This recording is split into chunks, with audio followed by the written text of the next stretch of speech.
জিহ্বার অপরাধ থেকে যেহেতু বাঁচবেন, রমজানের প্রথম রাত শুরু হইলে ইবলিস কিন্তু বন্দী। এখন ইবলিস এখন থেকে কিছু মানুষ তৈরি করে যাইতেছে, আমি তো থাকবো না, তোমাদেরকে কিছু দায়িত্ব বুঝাই দিতেছে। রমজানে এই দায়িত্বগুলো পালন করার জন্য আপনাদের কাছে আসবে অনেকে। যেমন আপনি কোরআন পড়তেছেন মসজিদে বসে বসে, নিয়ত করছেন 3 পারা পড়বেন।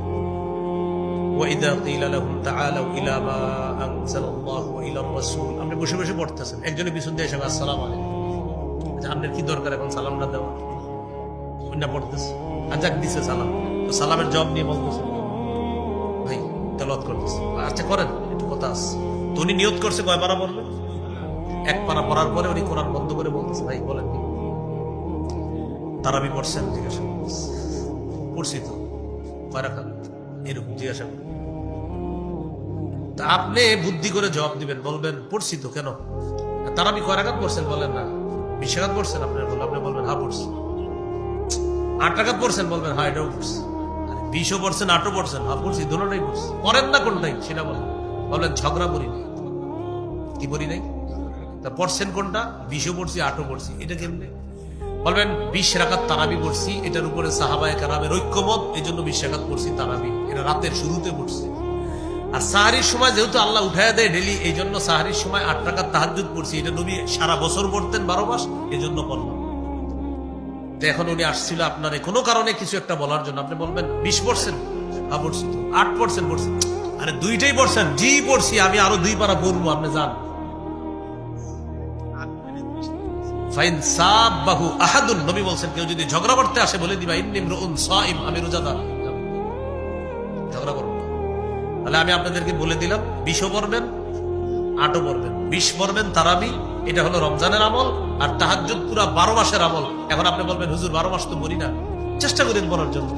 12 মাস আমাদের দেশে অনেক বুজুর্গরা 12 মাসও পড়ে, মানে আপনি পড়তে পারেন না, এটা আল্লাহ যেহেতু রমজানে উঠাইয়া দিচ্ছে, আপনি রমজানে 8 রাকাত তাহাজ্জুদ পড়ার চেষ্টা করবেন ইনশাআল্লাহ। না পারলে 6 রাকাত, না পারলে 4 রাকাত, না পারলে 2 রাকাত, 2 যেন মিস না হয়।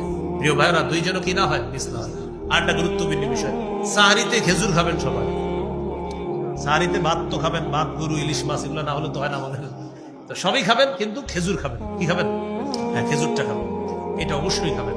নবীজি বলেছেন নি'মা সাহুরুল মুমিনি আত-তামার, মুমিনের কতই না উত্তম খাদ্য হলো খেজুর। সাহারিতে খেজুর খাওয়া এটা মুমিনের কতই না উত্তম খাদ্য। তাহলে আমরা খেজুরটা খাবো সাহারিতে, এটা রাখবো। কেন? কোনো কেন নাই, আমার নবী খেয়েছেন, আমি খাবো। এই জন্য মনে থাকবেন ইনশাআল্লাহ। রমজানে কেউ যদি কথা বলতে আসে বলবেন কি 100 বার সুবহানাল্লাহ কথা বলতে আসে। যদি আরো বলে কথা বলতে চায়, ভাই একটু কিলবিল করতেছে মুখটা, ঠিক আছে 100 বার আল্লাহু আকবার। আরে ভাই পড়ছি তো, আরো আবার বলবে লা ইলাহা ইল্লাল্লাহ 100 বার। তো করার পর আপনার বলবে ভাই মুখ তো চলতে চায় না, আলহামদুলিল্লাহ 100 বার। এরপরে আবার বলবে ভাই কথা বলতে মন চায়, কোরআন খুলে দিয়ে বলবে বড় বড় পড়তে থাকবে। একটু পরে বলবে ভাই পড়ছি ভালো লাগতেছে না, একটু কথা না জায়গা বলবে না, বলবে কথা বলতে বলবেন বোমা। কি বলবেন? কথা বলবেন। কেন ভাই?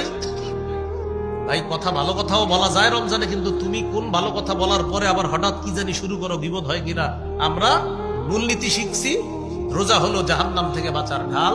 এটা ছিদ্র হয় গীবত আর মিথ্যা দিয়ে, মিথ্যা আর গীবত হয় জিহ্বা দিয়ে। এই জন্য তুমি যেহেতু জিহ্বা চালাইতেছো, সুবহানাল্লাহ দিয়ে চালাও, আল্লাহু আকবার দিয়ে চালাও, আলহামদুলিল্লাহ দিয়ে চালাও, লা ইলাহা ইল্লাল্লাহ দিয়ে চালাও, কোরআন দিয়ে চালাও। ভাই অনর্থক কথার যদি নিয়ত করে থাকো, আল্লাহর রাস্তায় এখান থেকে যাও, না হয় ঘুমায় থাকো, আমি উঠে দিব তোমাকে। মনে থাকবেন ইনশাআল্লাহ। তাহলে ভাই রমজানটা কাটানোর চেষ্টা করবেন খুব ভালোভাবে। আল্লাহ তৌফিক দান করেন।